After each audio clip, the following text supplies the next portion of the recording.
gabay ng magulang ay kailangan sa mga batang manonood. Rosalinda, hay amor, amor se tiene una razón para amar intensamente. Se descubre de repente que por ti late más fuerte el corazón. Ay, cuando nos llama la pasión, nos hallamos frente a frente para amarnos locamente y entregarnos sin reservas al amor. Ay, amor, quédate muy dentro. Aquí está tu Rosalinda para vivir en tus sueños.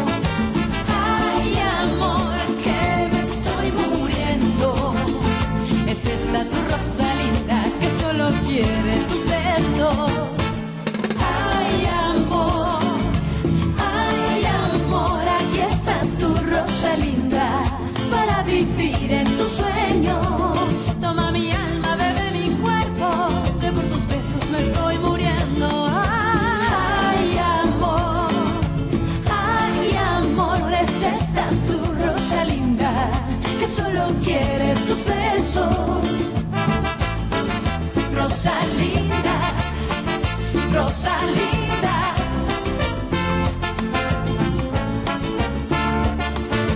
Rosalinda, ay amor. Nakahanap na ako ngayon ng magandang paraan para makuha ang atensyon Mukhang niya. nagawa niyo na ang gusto niyong makuha, tama?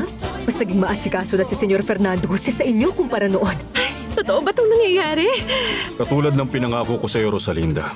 Ito na ang iyong anak. Kailangan nyo muna kasi maging magulang bago nyo maintindihan ang nararamdaman ko. Gusto mong ipagdamot si Erica kay Rosalinda dahil sa pagiging makasarili mo. Yun ang katotohanan. Ngayong gabi ang magiging pinakamagandang pagtatanghal na maipapakita ko. At bakit naman? Nagdesisyon na akong tumigil. Gusto ko nang alagaan si Erica. Sabihin mo sa akin, Veronica, kailan mo pa nakilala si Rosalinda? Hindi pa ganong katagal pero meron ako sa kanyang utang na loob. Ano bang utang na loob mo sa kanya? Ang aking buhay. Anong ibig mong sabihin? Medyo komplikado kung ikukwento ko sa'yo pero si Rosalinda ang dahilan kung bakit nagkaroon ako ng pagkakataong makahanap ng dahilan para mabuhay at patuloy na lumaban. Sa anong laban yon, Veronica? Anong pinaglalaban mo? Sabihin mo nga sa akin, anong dahilan mo? Pagmamahal, Senyor. Ipinaglalaban kong makuha ang pagmamahal ng anak ko para naman buong pagmamalaki niya akong tatawaging Mama.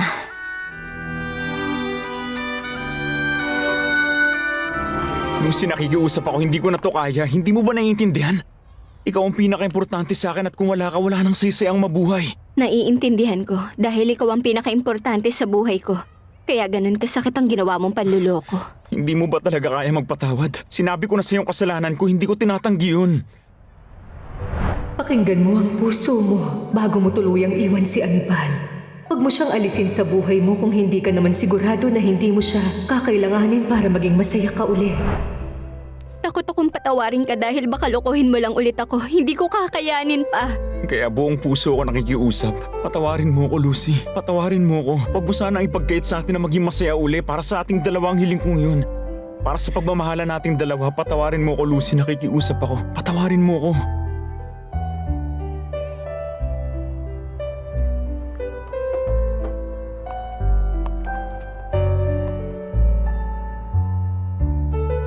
Pangako, hindi ka magsisisi na pinatawad mo ko. Matagal bago ko napagtantong mas matibay ang pagmamahala natin sa kahit anong Natutuwa ako problema. na ganyan ang iniisip mo dahil ganun din ang paniniwala ko. Sige, ganito. Hihiling ako na mas maagang bakasyon. Bakit naman? Dahil gusto kong pumunta tayo sa dagat, magpakasaya na parang ito na ang pangalawang honeymoon natin. Mahal ko. Fernando Jose. Hello, Lucy. Ikaw, Anibal, kumusta? Mabuti. May gusto kami sabihin sa'yo. Huwag. Nakita niyo si Rosalinda? Gusto ko siyang kausapin at kumustahin si Erica. Gusto sana naming sabihin sa'yo na Ayokong maging bastos kaya sana huwag niyo itong masamain. Pero wala akong oras na makinig sa inyo ngayon. Mag-usap tayo paglabas ko.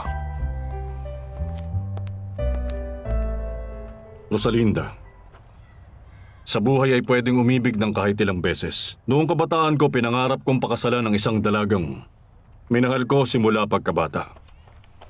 Sa kasamaang palad namatay siya at nagdesisyon akong hindi na magmahal na muli. Pero nang makilala kita, napatunayan kong nagkamali pala ako. Minahal ko siya ng totoo at masayang ilusyon ng unang pag-ibig. Pero ikaw, Rosalinda, minahal kita ng buong puso ko. Buo ang paniniwala kung ikaw ang babaeng matagal ko nang pinapangarap na makasama ko habang buhay. Pero wala akong hinihiling mula sa'yo. Wala kang kailangang gawin. Gusto ko lang sabihin to sa'yo para gumaan ang puso ko. Agustin, ngayon nasa tabi ko na ang nag-iisa kong anak. Naging malinaw na sa akin ang maraming bagay. Isa sa mga yon, ang pinaka-importante sa lahat ay kailangan ni Erica ng masayang pamilya at kailangan ko ng lalaking mag-aalaga at magpoprotekta sa akin. Dahil doon, ako naman ang magtatanong sa'yo. Gusto mo pa rin bang magpakasal tayo? Sigurado ka ba? Sigurado na ako. Siyempre naman, gusto ko pa rin magpakasal sa'yo dahil yun ang tanging hiling ko sa buhay.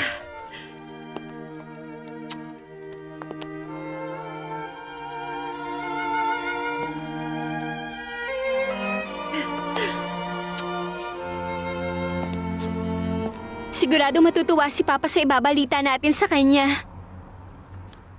Fernandose! Fernandose! Ako na yata ang pinakamasayang lalaki sa mundo. Dahil ang anak mo ang siyang pinakamahalaga para sa'yo. Siya na rin ang pinakamahalaga para sa akin. Ipinapangako ko sa'yo, gagawin ko ang lahat na makakaya kung mapasaya ka lang. Hindi mo pagsisisihan ang desisyon mo na magpakasal sa akin. Hindi talaga.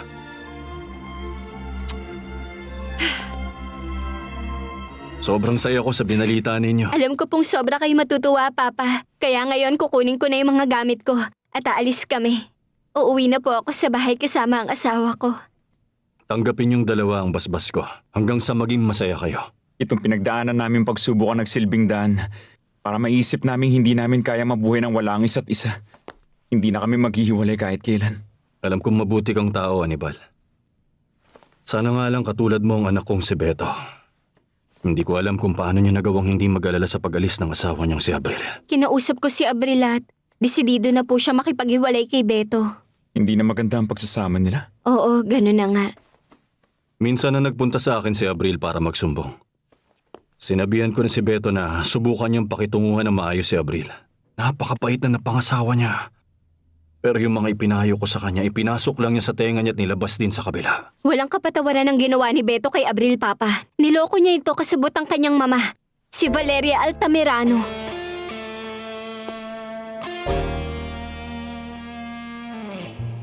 Ayos lang, naiintindihan ko. O huwag kang mag-alala, pakisabi na lang kay Senyora na kinukumusta ko lang siya. Tatawagan ko na lang siya ulit.